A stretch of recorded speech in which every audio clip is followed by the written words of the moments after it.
আসসালামু আলাইকুম সবাইকে। তো আজকে আমরা শিখব যে বুটস্ট্র্যাপের কীভাবে HTML CSS বুটস্ট্র্যাপ ইউজ করে আমরা কীভাবে একটু ডিজাইন করতে পারি সাইটটাকে, বা একটু শিখতে পারি যে হোভার এফেক্টস কীভাবে আনা যায়। প্রথমে আমরা কী করব, তার জন্য প্রথমে কী করতে হবে, একটা ফোল্ডার ক্রিয়েট করতে হবে, যে আগে বলছিলাম যেরকম। তারপর সেখানে একটা ফাইল ক্রিয়েট করতে হবে, সেটার নাম দিব কি, আমি প্রথমে নাম দিচ্ছি যে project1.html, ঠিক আছে। সো এটা দেখেন, প্রথমে কী করবে, কাজ করবে না, ঠিক আছে। প্রথমে এই যে আমরা ওয়ার্নিংটা যেটা আগে আমরা পাইতাম সেটা কিন্তু আসবে না এখানে। সো তার জন্য আমাদের প্রথমে এই যে ভিউতে ক্লিক করতে হবে, ফোল্ডারের ভিতর ভিউতে ক্লিক করার পর এখানে ফাইল নেম এক্সটেনশন যেটা আছে ওইটাকে টিক চিহ্ন দিয়ে এখানে আনতে হবে আর কি, ঠিক আছে। সো যদি কারো এখানে ফাইল নেম এক্সটেনশন এবং হিডেন আইটেমসটা থাকে, টিক চিহ্ন না অবস্থায় থাকে, সো এটাকে টিক চিহ্ন দিয়ে দেবেন আপনারা। দেওয়ার পর এটা আমি সিম্পলি কেটে দিই এবং নতুন একটা ফাইল ক্রিয়েট করব, টেক্সট ডকুমেন্ট। সো এখানে আমি ওর নাম দিচ্ছি project1.html। সো দেখেন এখানে আমি এই যে ওয়ার্নিংটা দিচ্ছে, সো এই ওয়ার্নিংটা আমাদের কাজের ওয়ার্নিং, ঠিক আছে। তো সেই জন্য আমাকে ইয়েস ক্লিক করতে হবে। সো ইয়েসে ক্লিক করার পর যে নর্মাল প্রসেসটা আমরা এখানে দেখতে পাচ্ছি যে গুগল ক্রোমের আর কি এক্সটেনশনটা চলে আসতেছে। সো সেকেন্ডলি আমাদেরকে কী করতে হবে, একটা সিএসএস ফাইল আমরা ক্রিয়েট করব, যেহেতু আমরা এক্সটার্নাল সিএসএস এখন থেকে কাজ করি। সো এখানে এক্সটার্নাল ডট সিএসএস নামে আরেকটা ফাইল ক্রিয়েট করব, ঠিক আছে। তো আমরা এই যে project1.htmlটা আমরা ওইটা সাবলাইম টেক্সটের সাথে ইউজ করতেছি, ঠিক আছে। সো সাবলাইম টেক্সটে আসার পর এখানে নর্মাল যে HTMLটা থাকে আমরা এই HTML-এর বেসিক স্ট্রাকচারটা নিয়ে আসবো এবং এখানে টাইটেলটা দিয়ে দিব, this is our first project. Okay, so টাইটেলটা সবাই জানেন যে টাইটেলটা কোথায় কাজ করে, একদম ওয়েবসাইটের এই যে শুরু এরকম কিছু একটা মেনু বারের মধ্যে টাইটেলটা কাজ করবে, ঠিক আছে। সেকেন্ডলি আমরা কি করব, এখানে আজকে আমরা যা শিখবো সেটা হচ্ছে গিয়ে সিএসএস ব্যবহার করে কিভাবে একটা মানে ওই সেকশনগুলোর যে সেকশনগুলো আছে ওই সেকশনগুলোর আপনার লেআউটটা বানানো যায়, বা পেডিং, মার্জিন এবং এই জিনিসগুলো আর কি আমরা আজকে দেখব, ঠিক আছে। সো বডি ট্যাগের ভিতরে আমাদের প্রথমে নিতে হবে ডিভ। সো ডিভ নিলাম, ডিভ নেওয়ার পর এখানে আমাদেরকে একটা নিব, সে ধরেন লরেন পিটেক, একটা পিটেক নিব। সো পিটেকের আন্ডারে আমাদের কিছু ডামি টেক্সট থাকবে এবং ডামি টেক্সটটা আমরা নিয়ে আসবো এখান থেকে, লরেম ইপজমের এতটুকু পর্যন্ত আমাদের দরকার, ঠিক আছে। সো এখানে এসে সিম্পলি পেস্ট করে দিব, ঠিক আছে। দেখুন এর আউটপুটটা দেখে আসি, কন্ট্রোল-S দিয়ে সেভ করলাম। তো দেখেন আমাদের HTML কোডটা সাকসেসফুলি রান করতেছে, ঠিক আছে। সো এটাকে আমরা কী করি, একটু ড্রাগ অ্যান্ড ড্রপ করে এখানে নিয়ে আসি আর এটাকে একটু মিলাই দিই, যেন আমরা বাম সাইড দিয়ে কোড করব এবং ডান দিকে আমরা কী করব, ওর আউটপুটটা দেখতে পারবো, ঠিক আছে। সো এই পিটিকটা নিয়ে আসলাম এখানে, ঠিক আছে। সো আরেকটা জিনিস এখানে করতেছিলাম আমরা, সেটা হচ্ছে গিয়ে আমরা কিন্তু এই সিএসএসটা যে নিয়েছি, সিএসএসটা আমরা এখনও লিঙ্ক করাই নাই, ঠিক আছে। সো আমরা তিনটে সিএসএস জানছিলাম, একটা হচ্ছে গিয়ে ইনলাইন, ইন্টারনাল এবং এক্সটার্নাল। সো ইনলাইন আমরা সবাই জানি, এখানে স্টাইল ট্যাগ দিয়ে এই ভিতর ট্যাগের ভিতর যে কোড করা হয় ওটাকে ইনলাইন বলে, এবং আপনার ইন্টারনাল যেগুলো এগুলো থাকে কি ওই যে হেড ট্যাগের ভিতর স্টাইল দিয়ে যে করা হয়। এবং এক্সটার্নাল সিএসএসে যেহেতু আমরা মুভ করে ফেলছি, সো আমাদের কী করতে হবে, এক্সটার্নাল সিএসএসটা এখানে লিঙ্ক আপ করাইতে হবে, ঠিক আছে। সো এক্সটার্নাল সিএসএস আমরা লিঙ্ক আপ করার জন্য এখানে সিম্পলি লিঙ্ক লেখা একটু ইন্টারে ক্লিক করলে এখানে দেখা যাবে যে আমাদের রিলেশন, রেল মানে রিলেশন, স্টাইল শিফট বুঝেছে, এবং টাইপ টেক্সট অবজেক্ট সিএসএস, এবং href মানে হাইপার রেফারেন্সটা কি আমরা সবাই জানি, এই যে আমাদের HTML ফোল্ডারের ভিতর এই যে external ডট সিএসএস নামে যে একটা ফাইল আমরা ক্রিয়েট করছিলাম, ওর কি নামটা আমাদের লাগবে, পুরো এক্সটেনশন নামটা আমাদের কপি করতে হবে এবং আমরা ওইটা কী করবো, সাবলাইমে এসে এই যে href এর ভিতর আমরা সেটা বসাই দেবো, ঠিক আছে। কন্ট্রোল-S দিয়ে সেভ করলাম, তো আমাদের এক্সটার্নাল সিএসএসটা ডান। এক্সটার্নাল সিএসএসটা ক্রিয়েট করাটা। সো এটা আমরা সিম্পলি নোটপ্যাড দিয়ে ওপেন সাবলাইম দিয়ে ওপেন করে রাখলাম। এখানে আমরা সিএসএস করবো, এখানে HTML থাকবে, ঠিক আছে। সো এখানে এই পি টেকটা আমরা কী করবো, এখানে একটা ব্যাকগ্রাউন্ড অ্যাড করব, ঠিক আছে। এই যে পেডিং মার্জিনগুলো বোঝার জন্য আমরা এখানে একটা ব্যাকগ্রাউন্ড অ্যাড করতে হবে। সো তার জন্য পিটেকের আন্ডারে একটা ক্লাস দিচ্ছি। ক্লাসের ইয়াটা হচ্ছে গিয়ে যে কোনো একটা নিলাম, বিজি নামে একটা ক্লাস নিলাম, ঠিক আছে। সো এটা আমি কন্ট্রোল সি দিয়ে কপি করলাম এবং এক্সটার্নাল সিএসএসে এসে ডট দিয়ে বসাই দিলাম। সো এই যে ক্লাস কীভাবে অ্যাড করতে হয় এবং কীভাবে কাজ করে বা এক্সটার্নাল সিএসএস লিঙ্ক আপ সবগুলো আমরা কী করছি আগের ক্লাসে বুঝছি, ঠিক আছে। সো এই ক্লাসে আমরা বুঝবো কি এই যে হেডিং মার্জিন, পেডিং, বুটস্ট্র্যাপ কীভাবে লিঙ্ক আপ করাতে হয় ওই জিনিসগুলো, ঠিক আছে, যে বেসিক জিনিসগুলো আমরা আজকে দেখবো। সেখানে আমরা কী করবো, একটা সিম্পলি ব্যাকগ্রাউন্ড কালার দিয়ে দিব। এবং আমি সবাইকে বলছিলাম যে ইয়াটা ইউজ করার জন্য, হেক্সা কোড ইউজ করার জন্য। হেক্সা কোড আপনারা কালারজিলা বা HTML কালার কোড থেকে পেতে পারেন, এই ইয়া থেকে আর কি, আপনার বিভিন্ন ধরনের ওয়েবসাইট থেকে। তো এখন আমি আপাতত একটা কী করতেছি, ব্ল্যাক কালারটা ইউজ করতেছি। তো এখানে এসে দেখি,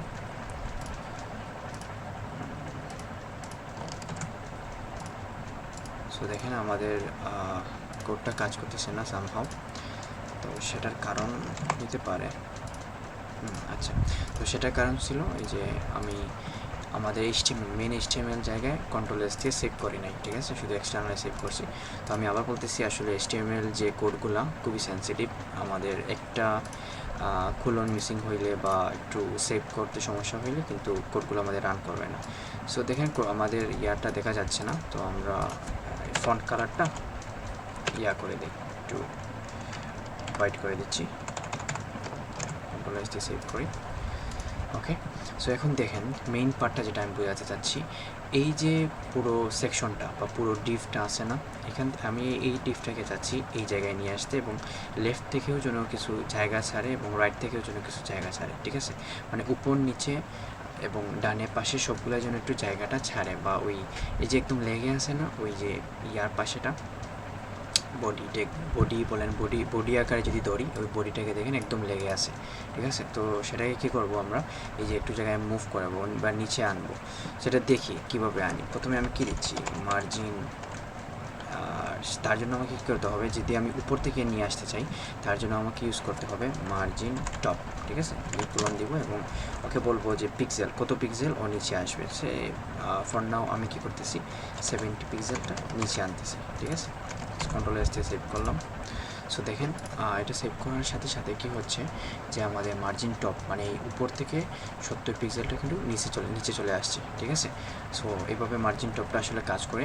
এবং আমি কি চাচ্ছি, যে এই যে বাম পাশ, এই যে লরেম ইপসম লেখার যে বাম পাশ থেকে একটু জায়গা ছাড়বে, ঠিক আছে। তো তার জন্য আমাকে কী করতে হবে, মার্জিন লেফট ইউজ করতে হবে, ঠিক আছে। মার্জিন লেফট এস দিয়ে দিলাম 50 পিক্সেল, কন্ট্রোল এস দিয়ে সেভ করি। এখানে বলছিল, সো দেখেন এই বাম পাশ থেকে 50 পিক্সেল কী হয়েছে, জায়গা ছেড়ে দিছে, ঠিক আছে। সো এভাবে মার্জিন এই লেফটটা কাজ করবে আর কি। তো সেম আমরা কি করি যে মার্জিন রাইট থেকে, মানে একটু ওপেন করি, এই যে এই জায়গা থেকে এখানে কি করবে আরও 50 পিক্সেল সরবে। তো এটা কীভাবে করা যায়, এটার জন্য আমাদের প্রথমে কী করতে হবে, আগের মতোই মার্জিন রাইট ইউজ করতে হবে, ঠিক আছে। সো মার্জিন রাইট সে দিলাম 50 পিক্সেল, সেম আগের মতোই। সো কন্ট্রোল এস দিয়ে সেভ করি। সো দেখেন এখান থেকে কিন্তু যদি ওপেন করি, এই দেখেন রাইট থেকেও কিন্তু 50 পিক্সেল জায়গা ছেড়ে দিছে, ঠিক আছে। সো এখন আমরা দেখবো যে মার্জিন বাটনটা আসলে কীভাবে কাজ করে, মানে নিচ থেকে কীভাবে ও জায়গা ছাড়বে, ঠিক আছে। সো নিচ থেকে প্রথমে বুঝবেন না, তার জন্য আমাকে আরেকটা ওই ডিভ বা এই ইয়াটা অ্যাড করতে হবে, ঠিক আছে। সো আমি এই পুরোটা কী করতেছি, কপি করে নিচ্ছি। কপি করে নেওয়ার পর এখানে সিম্পলি পেস্ট করে দিচ্ছি এবং এর যে ক্লাসটা আছে পিটেকের, এই ক্লাসটা আমি চেঞ্জ করে সেকেন্ড নামে একটা ক্লাস দিলাম, ঠিক আছে। সো দেখেন আমাদের একটা ক্লাস হয়ে গেছে। তো ক্লাসটা আমি চেঞ্জ করছি কারণ ওই যে ওয়ার্ডের যে ডিজাইনটা ছিল আমরা ক্লাসে অ্যাড করছিলাম, এই যে বিজি নামে, ওই সেম ডিজাইনটাও এখানে চলে আসবে, তাই আর কি ওইটা আমি চেঞ্জ করে দিয়েছি। সো এখন চাচ্ছি যে এই দেখেন এই প্রথম প্যারা এবং শেষ প্যারার দেখেন গ্যাপটা কিন্তু কম, একদমই কম, এই প্যারাটার সাথে ওই প্যারাটার এই ইয়ার গ্যাপটা একদমই কম। সো এখন আমরা চাচ্ছি কি ওইখানে ওকে আরও নিচের দিকে নিয়ে আসবো এবং ওর যে বাটমে যে জায়গাগুলো আছে ওইগুলো একটু খালি করাবো, ঠিক আছে। তো তার জন্য কী হতে হবে, আমাদের এই ক্লাসটা ধরতে হবে। ক্লাসটা ধরে আমি আচ্ছা ক্লাসটা ধরা লাগবে না, আমি এই জায়গায় দেখাই মার্জিন বাটন, ঠিক আছে। সো মার্জিন বাটনটা দিচ্ছি 50 পিক্সেল।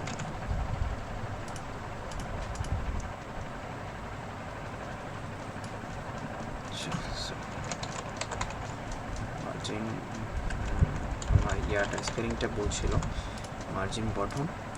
সো দেখেন ওইটা কী হয়েছে, 50 পিক্সেলটা নিচে চলে আসছে, ঠিক আছে। সো এটা আমি বাড়াই দিই, আমি ফর এক্সাম্পল আমি চাচ্ছি 150 পিক্সেলটাও নিচে যাবে, ঠিক আছে। দেখেন আমি যত বাড়াবো ওই ইয়াটা কিন্তু ততই নিচের দিকে যাবে, ঠিক আছে। তো এখন আমি কি চাচ্ছি যে ওই যে লেখাটা আছে আমি মার্জিনটা কমাই দিই, আমি 0 করে দিই, ও কিন্তু আগের জায়গায় চলে আসছে, ঠিক আছে। সো এখন এই যে এতগুলা কোডগুলো লিখলাম, এই যে চাইল্ড লাইনের কোড লিখলাম, ঠিক আছে।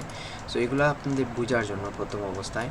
তো আমরা যখন একটু পুরাতন হয়ে যাব, মানে যখন কোডগুলো শিখে নিব বা করতে পারবো, তখন আমরা কী করব যে এক লাইনে ওই কোডগুলাই বসাইবো। দেখেন সেম কোডটা আমি এক লাইনে বসাবো, ঠিক আছে। তার জন্য আমি মার্জিন ইউজ করতেছি, মার্জিন দিলাম, মার্জিন দেওয়ার পর এই যে মার্জিন টপ আমি 70 পিক্সেল, ঠিক আছে। একটা স্পেস দিব এবং মার্জিন লেফট থেকে আমি আনতেছি কত 50 পিক্সেল, মার্জিন রাইট থেকে 50 পিক্সেল আনবো এবং মার্জিন বটম থেকে বা নিচ থেকে আমি আনবো কি আরও 50 পিক্সেল, ঠিক আছে। এবং রাইট থেকে আনবো আমি 30 পিক্সেল, ঠিক আছে, 30 পিক্সেল। সো এগুলো আমি ডিলিট করে দিচ্ছি, উপরে যেগুলো ছিল এগুলো আমি ডিলিট করে দিচ্ছি সিম্পলি। সো এখন আমি সেভ করি, দেখেন সেম কিন্তু রয়েছে, ঠিক আছে। আমাদের কি এই আগে যেরকম ছিল হয়তো একটু 19-20 করছি, এখানে 50-এর জায়গায় 30 দিছি, এটা দিছি, কিন্তু এই যে ইয়াটা ছিল মানে কনসেপ্টটা ছিল এটা দেখেন সেমে রয়ে গেছে, ঠিক আছে। সো আমরা এভাবে মার্জিন টেকটা এক লাইনে নিয়ে এসে করব। সো আমার আগের ক্লাসগুলোয় আরও ডিপলি বোঝানো আছে, সো আপনারা যারা করেন নাই আরও আগে বুঝতে পারবেন, ঠিক আছে, আরও ডিটেলসে দেওয়া আছে। সো এখন আমরা কী করব, পেডিং অ্যাড করব। পেডিং জিনিসটা কি আসলে দেখেন, ওই যে লরেম ইপসম থেকে এই শেষ পর্যন্ত এখানে এই যে লেখাগুলা ওই বর্ডারের সাথে কিন্তু লেগে আছে একদম, এবং দেখতে কিন্তু অনেকটা বাজে দেখাচ্ছে বা প্রফেশনাল দেখাচ্ছে না। সো আমরা কী চাচ্ছি, এই যে এই লেখাগুলার ভিতর এই যে ব্ল্যাক যে সেকশনটা আছে ওই ডিপটার ভিতরে আমরা পেডিং ইউজ করব, বা এই লেখাগুলোকে মিডিলে নিয়ে আসবো বা একটু সুন্দরভাবে সাজাবো। তো আগে দেখি আমরা আসলে পেডিং টপ দিলে কি হয়, ঠিক আছে। পেডিং টপ আমি 40 পিক্সেল দিলাম, ঠিক আছে। সো দেওয়ার পর দেখেন আগে আমরা কি করছি, মার্জিন দিছি, মার্জিন দেওয়াতে ওই পুরো সেকশনটা ওই উপর থেকে জায়গাটা ছাড়ছে, কিন্তু পেডিং দেওয়াতে এই যে লেখাটা আছে এই লেখাটা কি করছে, এই যে আপনার উপর থেকে ওই যে ওর ভিতরে কিন্তু ইন্টারনাল জিনিস, ঠিক আছে, ইন্টারনাল জিনিস। সো ভিতর থেকে ও 40 পিক্সেল জায়গা ছাড়ছে, ঠিক আছে। সো পেডিংটা আসলে ইন্টারনালি কাজ করে, মানে ওই ডিপ সেকশনের ভিতরে কাজ করে, এবং মার্জিনটা বাইরে বর্ডারের বাইরে কাজ করে, ঠিক আছে। সিম্পলি বলতে গেলে ওইটাই। এখন আমি কি করতেছি, পেডিং লেফট, মানে এই লেফট থেকে আমি চাইবো যে ও যেন 30 পিক্সেল সরে যায় এদিকে। সো তার জন্য আমার কি করতে হবে, পেডিং লেফট ইউজ করতে হবে, এবং আমি আরও 50 পিক্সেল চাচ্ছি, ঠিক আছে। সো দেখেন ওইটা কিন্তু 50 পিক্সেল ওইখান থেকে জায়গা সরে গেছে। এখন আমি বাটন মানে এই নিচ থেকে চাচ্ছি যে ও আরও 50 পিক্সেল জায়গা ছাড়ুক, তার জন্য আমাকে ইউজ করতে হবে padding button. So padding button আমি দিচ্ছি আরও 50 পিক্সেল, ঠিক আছে, 50 পিক্সেল দিয়ে সেভ করি। সো দেখেন নিচ থেকেও কিন্তু এই 50 পিক্সেল জায়গাটা ছেড়ে দিছে। কারণ রাইট সাইডে যদি আমরা একটু খেয়াল করি, এখানে দেখেন কোনো জায়গা ছাড়ে নাই, বা স্টিল এখানে জায়গাটা ধরে রাখছে এবং একটু কীরকম দেখাচ্ছে, ঠিক আছে। সো আমরা চাচ্ছি যে রাইট সাইড থেকেও একটু পেডিংটা অ্যাড করতে। সো সেই হিসাবে আমাদের পেডিং রাইট থেকে আরও 30 পিক্সেল আমি অ্যাড করতেছি, ঠিক আছে। সো দেখেন রাইট সাইড থেকে কিন্তু 30 পিক্সেল জায়গা ছেড়ে দিছে। সো আমরা চাইলে আরও অ্যাড করতে পারি বা আরও কমাতে বাড়াতে পারি ক্লায়েন্টের রিকোয়ারমেন্টস অনুযায়ী। যা বেসিক যেটা ছিল এটাই ছিল আর কি, মানে পেডিংটা কীভাবে কাজ করে এবং মার্জিনটা কীভাবে কাজ করে, ঠিক আছে। সো এখন আরেকটা জিনিস যে গত ক্লাসে অনেকেই ইয়াটা ফিল করছেন, যেটা হচ্ছে কি হভার ইফেক্টটা আনতে। সো হভার ইফেক্টটা আমরা একটু দেখি যে হভার ইফেক্টটা কীভাবে আসলে কাজ করে, বা কীভাবে হভার বলতে বোঝাচ্ছি যে মাউসের কার্সরটা এখানে নিয়ে যাচ্ছি, নিয়ে যাওয়ার পর যখন আমি এখানে নিয়ে যাইব তখন আমি চাবো যে ওর ব্যাকগ্রাউন্ডটা যেন রেড হয়ে যায়, ঠিক আছে। ব্যাকগ্রাউন্ডটা যেন রেড হয়ে যায় এবং কালারটা যেন ব্ল্যাক হয়ে যায়, ঠিক আছে। সাপোজ আমি ব্ল্যাকই ধরলাম আর ব্যাকগ্রাউন্ডটা তুললাম রেড, তো সেটার জন্য আসলে এটাকে অ্যানিমেশন বলা হয়, ঠিক আছে, সিএসএস অ্যানিমেশন আর কি। সো দেখি আমরা কীভাবে অ্যানিমেশনটা অ্যাড করে, আমরা এই পি টেগের ভিতরেই এই অ্যানিমেশনটা আনবো, বা এই ডিফ টেগের ভিতরে, ঠিক আছে। সো এটা হবে গিয়ে আপনার যখন ওই কেউ এখানে হভার করবে ওর কালার যেন রেড হয়ে যায়, তো তার জন্য আমাকে কী করতে হবে, এই যে ক্লাসটা নিছি না বিজি ক্লাসটা, এই বিজি ক্লাসটাকে আবার ধরতে হবে, ঠিক আছে। সো আমি কন্ট্রোল সি দিয়ে কপি করতেছি এবং কন্ট্রোল ভি দিয়ে ইয়া করছি। দেওয়ার পর এখানে আমার আরেকটা এক্সট্রা কাজ করা লাগবে, এবং সেটা হচ্ছে গিয়ে কোলন দিয়ে এখানে মেনশন করে দিতে হবে যে হভার, ঠিক আছে। হভার জিনিসটা এখানে মেনশন করে দিতে হবে, কারণ এই দেখেন এই যে এই পিজিটা আমরা করছি, ক্লাসটা ধরছি, এটা ধরছি কি এই মানে নর্মাল ভিউয়ের জন্য, ঠিক আছে, মানে নর্মালি যেরকম সাইটে আসছে এরকমই দেখাচ্ছে, কিন্তু আমরা চাচ্ছি কি অ্যানিমেশনটা অ্যাড করবো কি হভার মানে হচ্ছে মাউসের কার্সরটা বা স্ক্রিনে টাচ করলে যে এই জিনিসটা যেন দেখা যায় তার জন্য, ঠিক আছে। তো সেই হিসাবে আমরা কী করবো, এখানে বিজি হভার দিয়ে এখানে বলে দিব যে ব্যাকগ্রাউন্ডটা হওয়া তুমি রেড, ঠিক আছে, ব্যাকগ্রাউন্ডটা রেড হওয়া, এখন দেখি আসলে কাজ করতেছে কিনা, রিলোড দিব। দেখেন সরি, আমি যখনই এখানে হভার করতেছি মানে মাউসের কার্সরটা নিয়ে আসতেছি, এটা ঠিক কী হয়েছে যে ইনস্ট্যান্টলি কালারটা চেঞ্জ হয়ে গেছে, কিন্তু যখন আমি মাউসের কার্সরটা সরাই নিচ্ছি আমার এটা আগের জায়গায় চলে গেছে, ঠিক আছে। দেখেন এতটুকু পর্যন্ত আমি মাউস আনছি, আমার সব কিছু ঠিকঠাক আছে, কিন্তু যেই আমি একটু ইন্টার করছি ওর ভিতরে, সো এটা কী হয়েছে আমার রেড হয়ে গেছে, কারণ এখানে আমরা কল করছি ওকে যেন ব্যাকগ্রাউন্ডটা রেড হয়ে যায়। সো এখন আমরা দেখি যে কালারটা, এই যে ফন্ট কালারটা যেটা আছে এটা চেঞ্জ করে এখানে ব্ল্যাক দিয়ে দিই, ঠিক আছে। সো এটা ব্ল্যাক আকারে কাজ করবে। সো দেখেন আমি যখন এখানে আসতেছি, আগে কী ছিল শুধু ব্যাকগ্রাউন্ডটা চেঞ্জ হয়েছে, কিন্তু এখন আসার সাথে সাথে এখানে কালো কালারের এই ফন্টটাও আমাদের চেঞ্জ হয়ে গেছে, ঠিক আছে। সো এভাবে আসলে হভার ইফেক্টটা ইয়া করে কাজ করে আর কি। হভার মানে হচ্ছে কি এই যে স্ক্রিনে টাচ, যেটা এই যে স্ক্রিনে টাচ করতেছি আমি এবং হভার করতেছি মাউস দিয়ে এবং আমার ইয়াটা চেঞ্জ হয়ে গেছে, ঠিক আছে। সো হভার ইফেক্টটা আপনারা এরকমই নিয়ে আসবেন, একদম সিম্পল, ঠিক আছে। সো এখন আসি আমি যে একটা ইমেজ অ্যাড করবো আমার এই ওয়েবসাইটের যে মাঝখানে যেটা ইমেজটা আছে, সেই ইমেজটা কীভাবে অ্যাড করা যায় সেটা আমরা এখানে দেখব। তো ইমেজের জন্য আমরা কী করব, এখানে আমাদের একটা ইমেজ ট্যাগ ইউজ করা লাগে, ঠিক আছে। সো ইমেজ ট্যাগটা কি, ইমেজ ট্যাগটা হচ্ছে আইএমজি, শর্ট ফর্মে আসবে, ইমেজের শর্ট ফর্ম হচ্ছে আইএমজি, এভাবে মনে রাখবেন, এখানে মুখস্থের কোনো জিনিস না, জাস্ট বোঝার জিনিস, ঠিক আছে। সো আইএমজি ট্যাগটা আমরা এখানে সিলেক্ট করব। সো এসআরসি মানে হচ্ছে সোর্স, ঠিক আছে, সোর্স ট্যাগটা কাজ করবে। এখন সোর্সটা আসলে এখন কোথা থেকে পাবে, এই যে ইমেজটা, এখানে ইমেজের আমাদের যে ফোল্ডার ইমেজটা আছে বা ইমেজের যে নামটা আছে ওইটা আমাদের এখানে মেনশন করে দিতে হবে, ঠিক আছে। তো তার জন্য আমাদের আবার ফিরে যাই এই ফোল্ডারটার ভিতরে, আমাদের যা কাজ আছে, ঠিক আছে, যা যা কাজ আছে সব হচ্ছে গিয়ে এই ফোল্ডারটার ভিতরে। তো এই ফোল্ডারে আপাতত আমাদের কোনো ইমেজ নাই, তো আমাদের কী করতে হবে, একটা ইমেজ আমাদেরকে এখান থেকে আনতে হবে, ঠিক আছে। সো ইমেজ আমরা নিয়ে আসি, ইমেজটা আনার জন্য প্রথমে আমাদের ডাউনলোডস ফোল্ডারে যাই, যে কোনো ইমেজ আপনারা চাইলে আনতে পারেন। আমি আমার একটা ইমেজ আনবো, ঠিক আছে, যেমন এই ইমেজটা আমি এখানে আনতে চাচ্ছি। তো এখানে আমি কী করবো, এটাকে কপি করবো, এই ইমেজটা আমাদেরকে কপি করা লাগবে, ঠিক আছে। সো কন্ট্রোল সি দিয়ে কপি করছি এবং করার পর এই ফোল্ডারে এসে একটু ছেড়ে দিব, ঠিক আছে, ইমেজটা ছেড়ে দিলাম এখানে। সো এটাকে সিম্পলি একটু রিনেম করি, ঠিক আছে, রিনেম দিলাম যে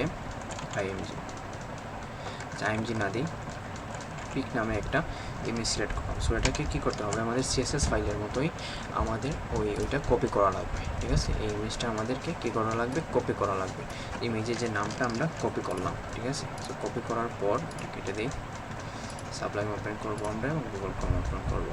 সো এই সোর্স ট্যাগের ভিতরে আমাদেরকে ইমেজটা এসে বসায় দিতে হবে, মানে ইমেজের যে নামটা, ঠিক আছে, প্রথমে আমরা কী করছি, ওই অন্য ফোল্ডার থেকে আমাদের যে HTML ফোল্ডারটা আছে ওই ফোল্ডারে আমরা এই ইমেজটা নিয়ে আসছি। ঠিক আছে, দেখুন কন্ট্রোল এস দিয়ে সেভ করি, সেভ করার পর দেখি আউটপুটটা কী আসে। দেখেন আমাদের ইমেজটা কিন্তু চলে আসছে। ঠিক আছে, ইমেজটা পারফেক্টলি কাজ করতেছে। এখন ইমেজটা যদি এখানে ওপেন করি, অনেক বড় হয়ে গেছে। ঠিক আছে, হাইটে বা উইটে অনেক বড় হয়ে গেছে বা মানানসই দেখাচ্ছে না। তো সেক্ষেত্রে আমরা কী করতে পারি, ওর ওই হাইট অ্যান্ড উইথটা সেট করে দিতে পারি। সো ওইটার ইমেজটা কীভাবে রিসার্চ করতে হয় সেটা দেখিয়ে আসেন। সেটার জন্য কী করতে হবে, আমাকে এই যে এই ট্যাগের ভিতর একটা স্টাইল ট্যাগ নিব। স্টাইল ট্যাগ নেওয়ার পর এখানে বলে দিব যে ওর উইথটা হবে সে 300 পিক্সেল এবং ওর হাইটটা হবে মানে এই যে লম্বালম্বিভাবে কাজ করবে কত, সে ফর এক্সাম্পল 400 পিক্সেল দিলাম। ঠিক আছে, রিলোড দেই। সো দেখেন ইমেজটা একদম ছোটো হয়ে গেছে। ঠিক আছে, সো আমরা আমাদের ইচ্ছা মতো এটাকে বাড়াইতে কমাইতে পারি। হাইটটা দিলাম 600, দেখবেন এটা লম্বায় আরও লম্বা হয়ে যাবে। ঠিক আছে, এই যে লম্বা দেখে একটু লম্বা হয়ে যাবে। দেখেন ইমেজটা কিন্তু ফেটে গেছে। ঠিক আছে, ভালো দেখাচ্ছে না। সো আমরা 400ই রাখবো এবং উইথটা একটু 400 করে দেবো, উইথ 400 এবং হাইট 400। সো দেখেন ইমেজটা এরকম আসতেছে। ঠিক আছে, সো টাগের মতো করে দিই 300। তো পারফেক্টলি কাজ করতেছে। ঠিক আছে, দেখুন এই ইমেজটা এখানে কী নিব, মাঝখানে নেব। সো মাঝখানে নেওয়ার জন্য সিম্পল, আগে আমরা জানি যে টেক্সট অ্যালাইন সেন্টার। ঠিক আছে, মানে এখানে যা থাকবে। আচ্ছা, এটা কাজ করে নেই টেক্সট অ্যালাইন সেন্টারটা। আচ্ছা, ইমেজের ক্ষেত্রে আমাদের কোডটা ইউজ করতে হবে, সেন্টার কোডটা যেটা আছে আর কি, সেটা তো সমস্যা নেই, আমরা এটা পরে দেখবো কীভাবে মাঝখানে নিয়ে আসা যায়। এখন আমরা মেইন জিনিসটা আসছি এবং সেটা হচ্ছে কি আমরা কাজ করবো এখন কি, এই ইমেজটার ভিতরে একটা লিঙ্ক অ্যাড করব। ঠিক আছে, সো লিঙ্কটা কীভাবে কাজ করে, অ্যাকচুয়ালি লিঙ্কটা হচ্ছে গিয়ে এই যে ইমেজটা যখন কেউ ক্লিক করবে, এখন দেখেন আমি যদি মাউসটা নিয়ে যাই এখানে কোনো কাজ হচ্ছে না। ঠিক আছে, সো ইমেজটায় আমরা একটা অ্যাড করব যে এখানে যদি কেউ ক্লিক করে এটা একটা সাইটে নিয়ে যাবে। ঠিক আছে, তো তার জন্য আমাকে কী করতে হবে, ইমেজের আগে একটা AREF নামে একটা আছে আমাদের, কী বলে এটাকে, AREF নামে যে লিঙ্ক অ্যাড করার জন্য আমরা যে ট্যাগটা ইউজ করি আর কি, AREF নামে। সো এই AREFটা এখানে ইউজ করতে হবে। ঠিক আছে, না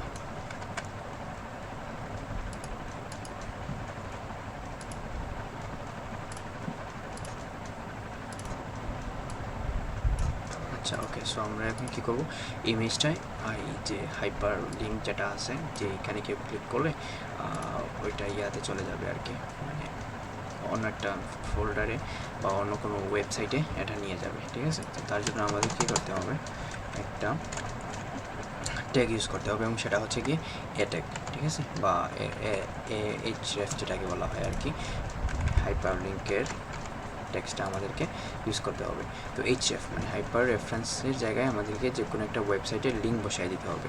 সো এইগুলো আমরা জানি অবশ্যই যে কীভাবে কী করতে হয়, যে href-এর ভিতরে অলরেডি আমরা জানি। তো সেটা কী করছে যে আমার সাইটের লিঙ্কটা আমি এখানে দিয়ে দিচ্ছি samihawk.org। ঠিক আছে,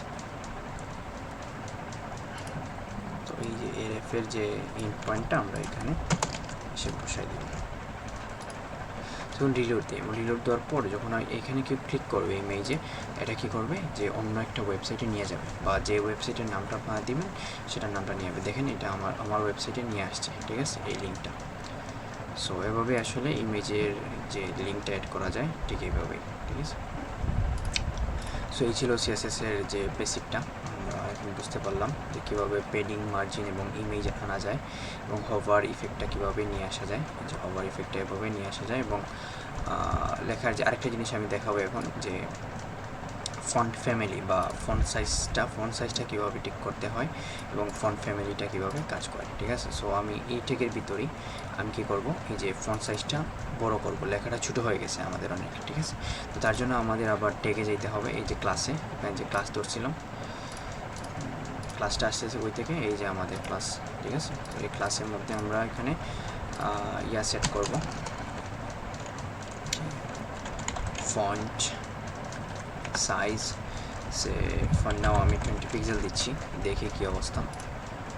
সো দেখেন ফন্ট সাইজটা মোটামুটি বড় হয়ে গেছে। সো আমি যদি চাই একটু বড় করতে 30 পিক্সেল দিই, 30 পিক্সেল দিলে এটা আরও বড় হয়ে যাবে, দেখছেন আরও বড় হয়ে গেছে, ঠিক আছে।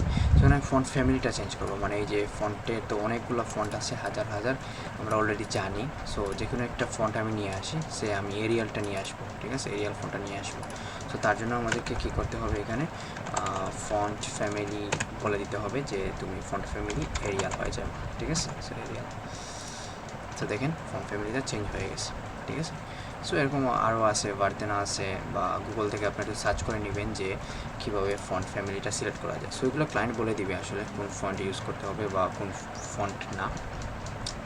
ওকে, সো এই ছিল আজকের মতো। সো নেক্সট ক্লাস থেকে আমরা কীভাবে আরও অ্যাডভান্স লেভেলে যাওয়া যায় সেটা আমরা দেখব। সো আশা করছি বুঝতে পারছেন যে আসলে মেইন ফোকাসটা ছিল মার্জিন এবং পেডিং অ্যাড করা এবং হভার ইফেক্টটা যেটা ছিল ওইটাই আর কি, এবং ইমেজটা নিয়ে আসা এবং ইমেজের মধ্যে লিঙ্কটা ইউজ করা, ঠিক আছে। সো আজকে এই পর্যন্তই, দেখা হবে নেক্সট টাইম ইনশাআল্লাহ। আসসালামু আলাইকুম।